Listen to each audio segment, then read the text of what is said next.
Всем привет! В прошлом видео сказала, что у меня в саду больше 90 сортов хвойных растений и что собираюсь сделать вам обзоры по видам. И сегодня я решила сделать обзор по туям. Так как туи будут очень сильно менять цвет в зиму, будут буреть. У меня есть зимнее видео, где можно посмотреть, как меняют туи свою окраску в зиму. Поэтому сегодня я покажу вам еще их вот на первой стадии перехода цвета.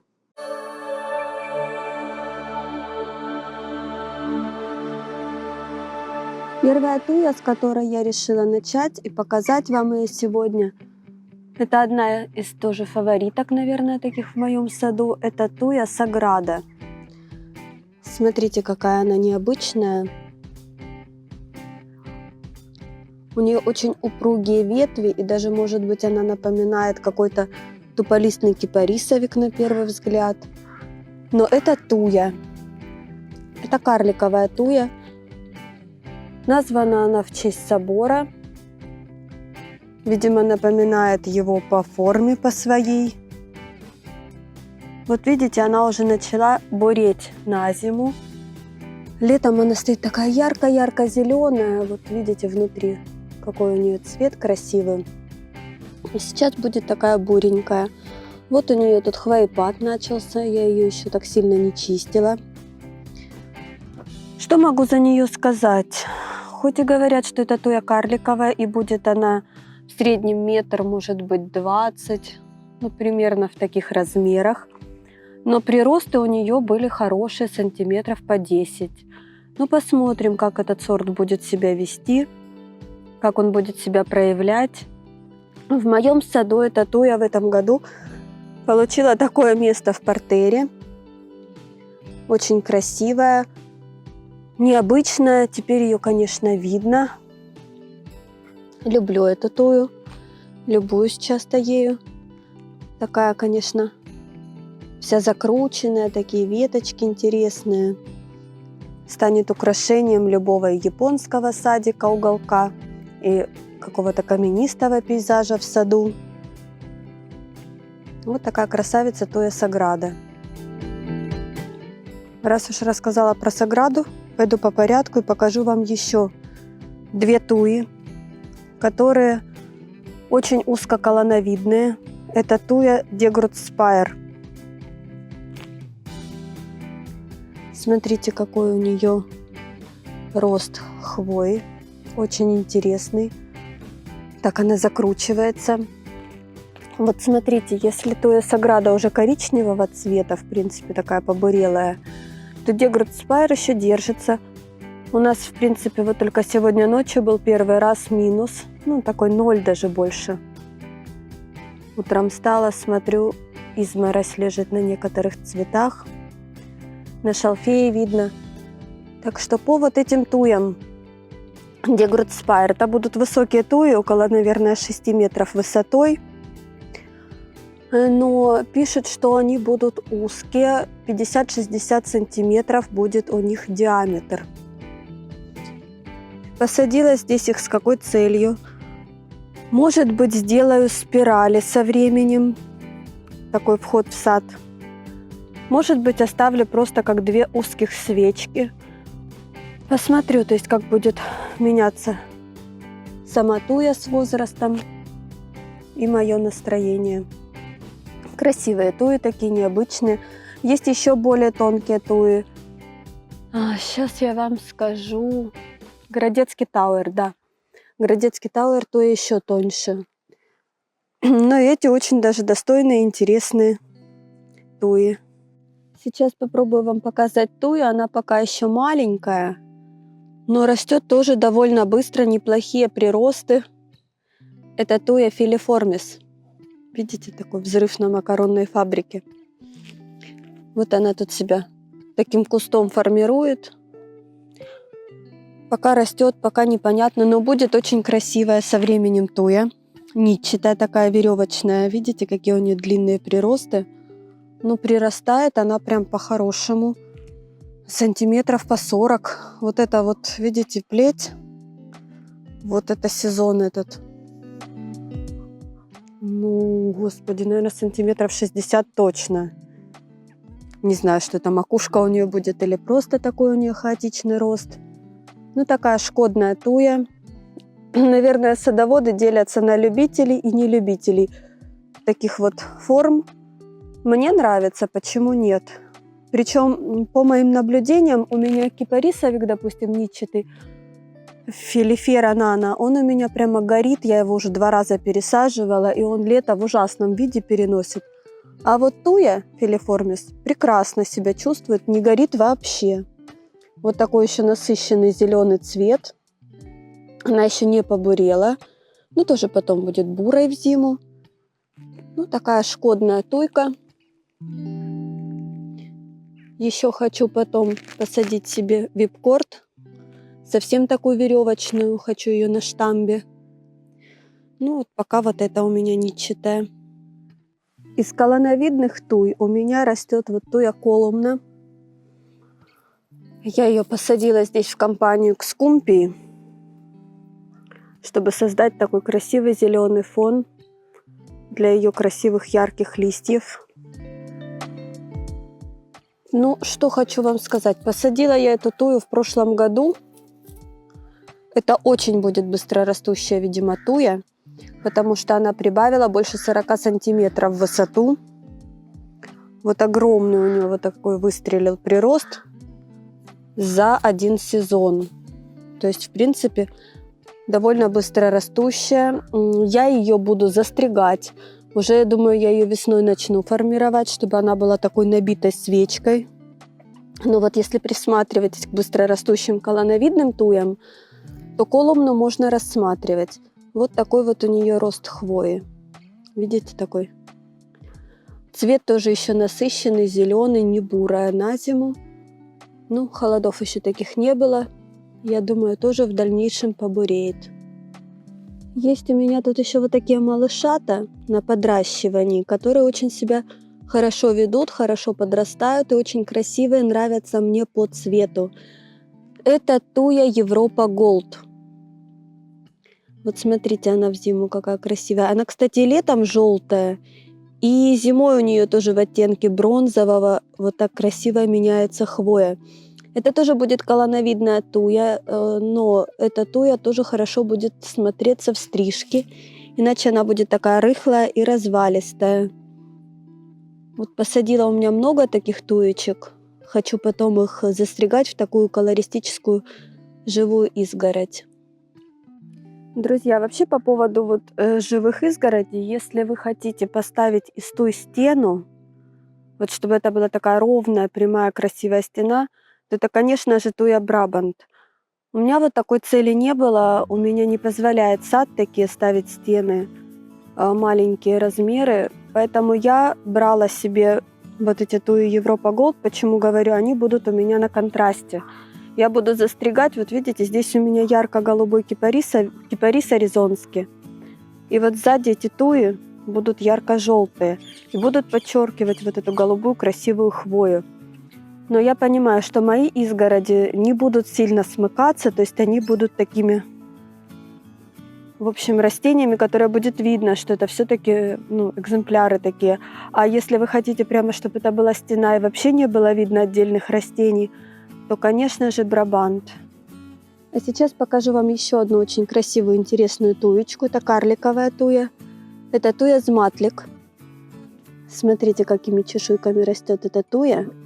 Вот сейчас тоже ярко-ярко зеленая. Почему решила видео по туям сделать в первую очередь, чтобы показать вам еще летний цвет этих растений. Очень красивая. За ее размеры тоже, по-моему, она будет в пределах 1,20 м, 1,5 м. И такая довольно не широкая. Медленно растет сантиметра по 2, по 3. Ну, красивая, плотно очень набивается сама. Я ее не прищипываю, не стригу. Вот такая интересная туечка. А вот в этой части сада у меня растут 2 таких шарика. Это оба шарика небольшие. Вот сейчас перед вами Amber Glow. Посмотрите, какой красивый цвет. Amber Glow уже, кстати, перенесла 3 пересадки. Все мне прощает. и нормально подрастает, но очень-очень медленно, сантиметра тоже по 2, а то даже и меньше. Набивается плотным таким вот шариком. Цвет будет зимой такой, знаете, как старого золота, наверное, более к бронзовым оттенкам. А летом она такая поярче, прямо желтенькая, красивая. Видите, здесь у меня фипогончик под ней, нигер. И вот в компании она растет с прекрасной туей, вот великолепная. Даже со стороны можно подумать, что какая-то криптомерия, что-то необычное. Это боулинг-бол, мистер боулинг-бол. Смотрите, какая красавица. Тоже 2 раза ее пересаживала. Тоже все мне прощает. Прекрасно растет, набивается, сантиметра, наверное, по 4 у нее приросты. Да, вот видите, веточка, и вот зелененькая, это все ее приросты. Не стригу и не собираюсь. У нас не бывает таких суперснежных зим, чтобы сказать вам, разваливается, не разваливается. Может быть, если бы я боялась снега, я бы, конечно, какие-то каркасы поставила. Но так пока контролируем ситуацию. Если там обещают снегопад, поставлю ящички. Так, в принципе, очень красиво. Вот смотрите, боулинг-бол уже начинает приобретать такую зимнюю окраску. Вот смотрите, чуть-чуть начали буреть веточки. А так она стоит прямо какая-то серо-голубоватая. Очень интересная туечка. Вот такие 2 шарика. А сейчас показываю вам смарагд. Вот смотрите, видите? Все равно формирует себя в несколько стволов, блин. Как ни старалась я всегда выбирать колоновидные одноствольные туи. Но вот этих туечек у меня 2. И я уже как-то рассказывала, что эти туи я купила маленькими, малюсенькими. И мне их продали как шаровидные в Краснодаре, в питомнике. По-моему, в Еврофлоре я брала их. Но со временем они тоже шли как микс, по-моему, или что-то такое. Я увидела, что шарик этот начал потихонечку вытягиваться. И структура роста совсем не шарика, а колоновидной туи. И вот по форме роста я все-таки думаю, что это туя смарагд. Если кто-то думает по-другому, напишите мне. Подумаю, сравню. Видите, место у нее как у шаровидной было выбрано. Поэтому надо будет ее пересадить, конечно. Не знаю, еще не приняла решение. Либо пересадить, либо затопиарю потом. Ну, пока вот здесь, на этом месте, тоже еще цвет не поменяла. Вторую я уже пересадила понад забором в колонну в такую. Может быть, конечно, эту тоже пересажу. Вот помните, показывала вам чуть раньше тую Европа Голд. Вот посмотрите, это росла в более таком солнечном месте. Вот как она красиво сформировала свои веточки. Такая интересная туя, довольно широкая. Брала я их вообще малышатами, вот укорененными черенками вообще по 40 рублей. Просто увидела в садовом центре и решила как раз вот взять себе к заборам посадить вот такие вот туи. Потому что, честно, люблю, чтобы все было такое цветное в саду. И вот у меня получится в массиве в большинстве своем с таким золотистым цветом. Ну, очень это мне нравится. И летом, кстати, и зимой мне нравятся золотистые оттенки в саду. Вот такая красивая туя Европа Голд. Кстати, растет она в принципе быстро. Вот она растет у меня уже 1,5 года. И с маленького черенка она выросла уже в 3 раза. Смотрите, какой невероятно красивый цвет. Вот просто канареечный, невозможно яркий. Перед вами сейчас туя восточная, ауреа нано или плосковеточник. Видите, у меня колоновидный будет. Они делятся, по-моему, один есть более такой, как яйцо растет, и один более стройный, более высокий. Вот у меня, видимо, этот пирамидальный, который плосковеточник. Часто называют еще туя книжка. За рост, видимо, ее хвои. Смотрите, как стоят. Прямо так красиво. Обожаю просто плосковеточники. Ну, невозможно красивые. Можно и застригать, в принципе, будут гуще, будут набиваться. Можно оставить, чтобы сам себя формировал. Очень красивая, очень яркая. В зиму тоже цвет изменит. Кому прямо принципиально знать зимний цвет окраски, можете посмотреть. Я прикреплю ссылку на видео. Зимнее видео с расцветкой, как туи меняют свой цвет. Там, кстати, не только туи, по-моему, и некоторые можжевельники, которые изменяются. Ну вот, будет полезно. Вот красавица. Растет, кстати, быстро. Посадила я ее год назад, может быть, 1,5. И она больше, чем в 2 раза приросла. Тоже сажала маленькую. Там растет быстро. Здесь влажность у нее хорошая. Я поливаю часто туи. Туи, кстати, не любят пересыхание тоже грунта. Любят хороший полив. Да все любят, и полив, и уход, и заботу. Ну вот, прекрасно выглядит. А вот, друзья, видите? Продолжает цвести ромашка. Уже были морозы. Ноябрь месяц. Сад не сдается. Такое отступление легкое от темы. Розы продолжают цвести. Розы кардана. Вот. Покажу это все мгновение. Еще пока цветут. Бывает, если декабрь теплый, в декабре цветут. Вот возвращаемся к нашей туечке. Туя восточная, ауреа нана. Плосковеточник. Есть у меня еще на пробу одна такая туя. В общем, это уже тут наша кубанская селекция. Называется кубанский изумруд. Колоновидная туя. Должна быть хорошо приспособленная к нашей кубанской жаре, зиме, ко всему. В общем, смотрите, видите, чем отличается, допустим, туи смарагд. Совершенно другой рост хвои, совершенно другой. И, кстати, совершенно другой цвет. Видите, она какая-то светлее. Светлее, сейчас она уже начала в зиму чуть-чуть рыжеть. Ну, растет тоже быстро, хотя тоже 3 пересадки пережила уже. Ну, ничего, не сдается. Прощает мне тоже пересадки мои. Сад у меня в постоянной динамике. Все время какие-то меняю растения. Какие-то идеи не заканчиваются, одни накрывают другие. Поэтому периодически приходится менять растения местами. Есть у меня такой грешок. Ну, сажаю, ухаживаю. Все вроде бы хорошо. Так что по моим наблюдениям, мне смарагд нравится больше за такой насыщенный цвет хвои, такой темно-зеленый, красивый, изумрудный. Все-таки кубанский изумруд какая-то она такая, не такая яркая, что ли, посветлее, порыжее. Ну, на любителя. Посмотрим, как себя проявит в росте. Тоже должна быть высокой, колоновидной. Ну, вроде как аналог смарагда. Ну, будем смотреть. Ну, друзья, раз уж снимаю вам туи, покажу вам и 2 туевика в моем саду. Это, конечно, совершенно другие растения, но не буду отдельно делать обзоры по 2 туевикам, покажу вам их вместе с туями.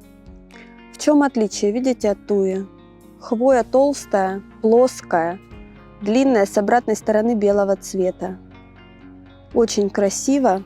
Не такое большое растение, более компактное, будет расти таким кустом, я бы сказала, таким округловатой формы. Вот посадила я их весной, в марте. Ну, говорят, на юге любят тоже притенение, не знаю, как, в принципе, в более холодных регионах. Но я посадила здесь с затенением, прирос неплохо, нормально, хотя брала небольшой. Вот это обычный туевик.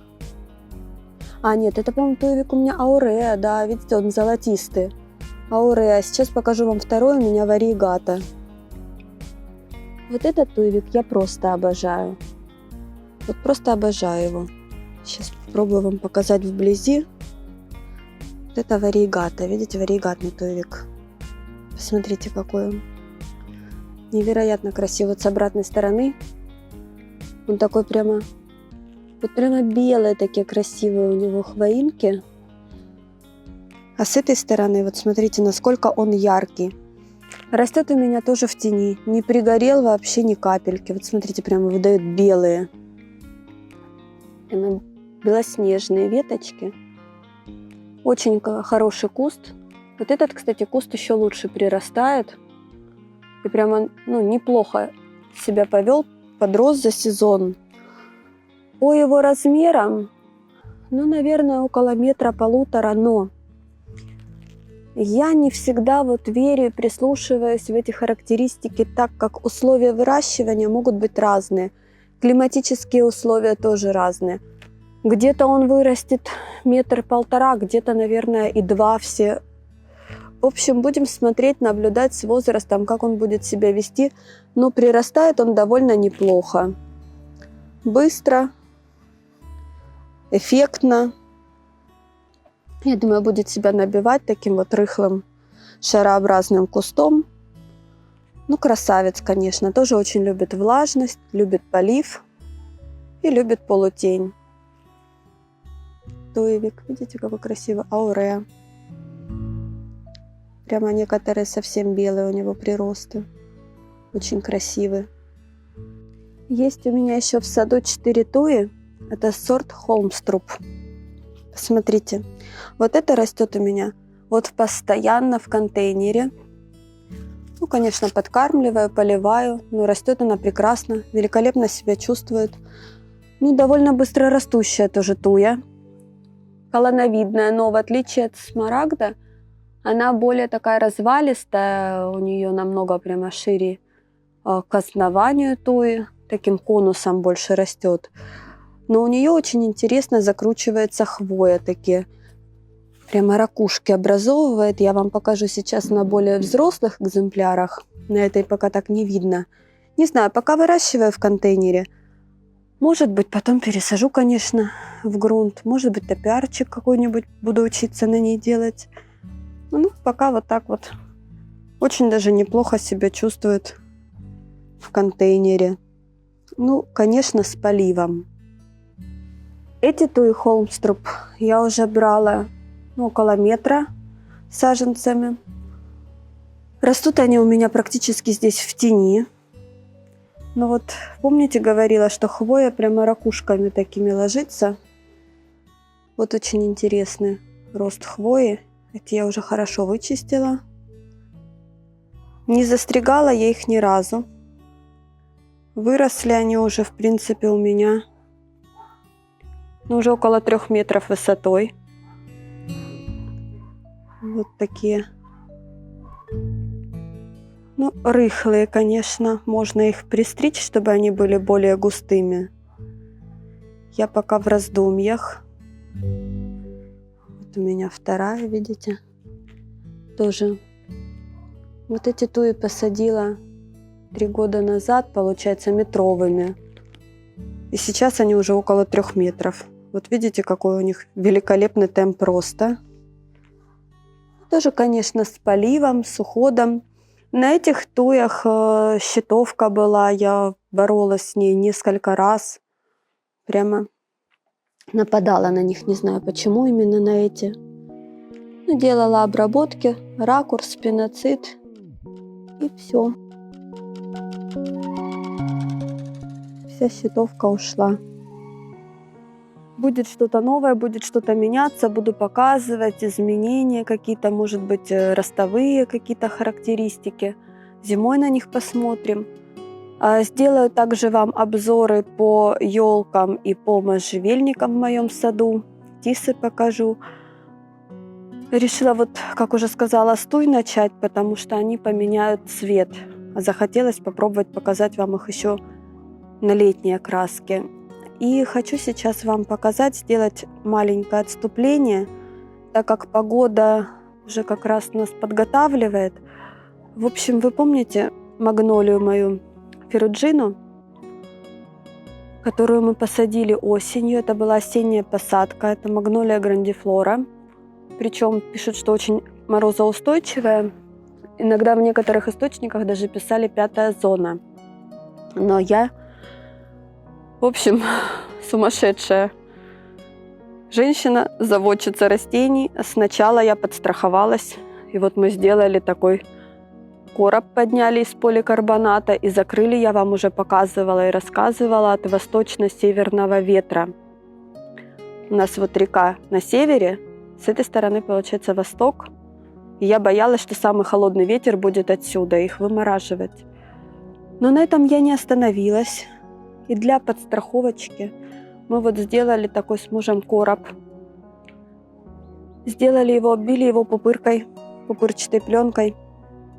Сейчас вам покажу. Здесь такая дверка у меня.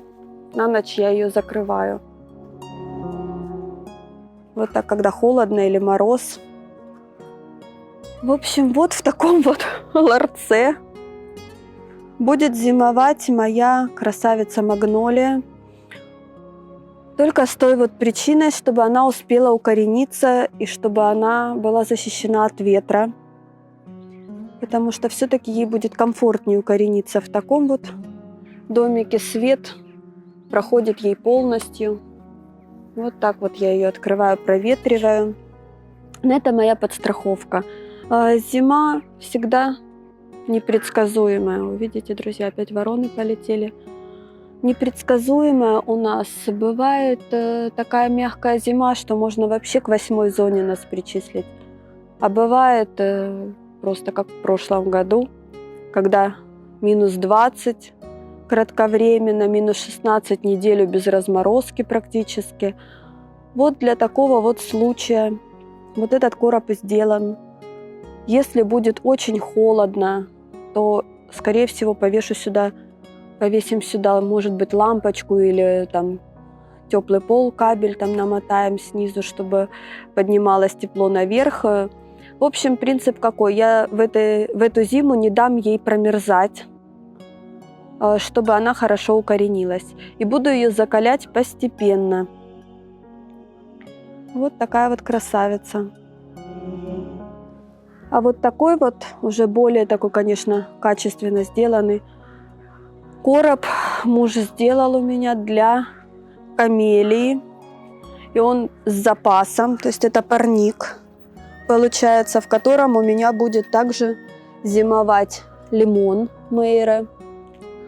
Камелия, в которой растет у меня в контейнере. Вот она, видите, тоже вся с бутонами.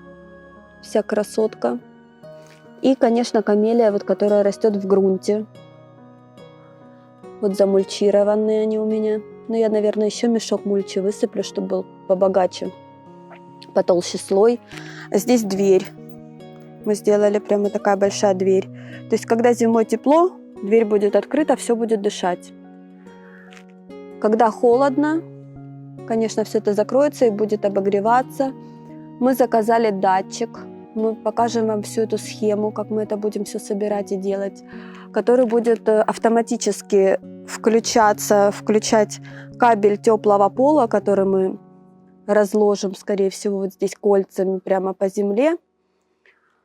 Настроим его, я так думаю, на градуса 4-5. То есть, если будет опускаться температура до 5 градусов, он будет автоматически включать. Идеальная температура для зимовки камелии – это где-то плюс 7 градусов. Ну вот плюс 7, плюс 10 – это в идеале. А я не хочу рисковать, честно вам скажу, бутонами, цветением. Это первое цветение. Вот я жадная до этого цветения ужасно. Поэтому я хочу не давать ей промерзнуть. Поставили чуть-чуть заранее, потому что вот уже сегодня у нас был заморозок, обещали минус 4, но я думаю, минус 4 не было, наверное, около 0 точно было. Но я закрывала, и на всякий случай, знаете, что ставила? Свечку ставила. Сейчас вам покажу. Просто ради эксперимента мне было интересно, как долго будет гореть свеча. Ну, в общем, видите, она даже не выгорела. Ну, закрыла. И получается, все равно здесь какое-то тепло поступало.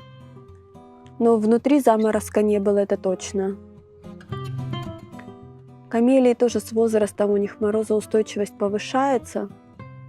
Но пока у меня есть такая возможность, я решила все-таки их побаловать. Также сюда на зиму я буду заносить олеандр и свою араукарию чилийскую. Тоже в контейнере. Тоже буду им холодную зимовку такую устраивать. В таких вот условиях. Так что вот видите, сейчас отойду, покажу вам. Вот такой вот большой. Ну что, будем украшать его к Новому году, обыгрывать его как какой-нибудь сказочный домик. И один, и второй. Уже смотрела всякие новогодние гирлянды. Обтяну, обмотаю, может быть, крышу какую-то сделаю из каркаса, из мишуры. Ну что делать? Понятно, что может быть и не так это красиво, как хотелось бы, но вот первый год я готова на жертвы, я готова терпеть вот эти вот укрытия. Зато я буду уверена, что я не потеряю растения. И сразу хочу ответить на вопрос. У меня был вопрос по фатиниям. Попросили рассказать, показать. Я, к сожалению, честно, вот сегодня голову ломала, не могу я вспомнить сорт этой фатинии. Фатиния растет у меня уже второй год, вот этот сорт. Я ее хорошо обрезала весной. Она зимовала. В этом году я ее не буду укрывать на зиму. Ну, не знаю, если прямо вот, в общем, ужасный будет снегопад, может быть, какой-нибудь каркас сделаю, чтобы ее не поломало снегом. Что хочу сказать. Растет просто в земле, вообще в черноземе. Ну, вообще беспроблемная, просто.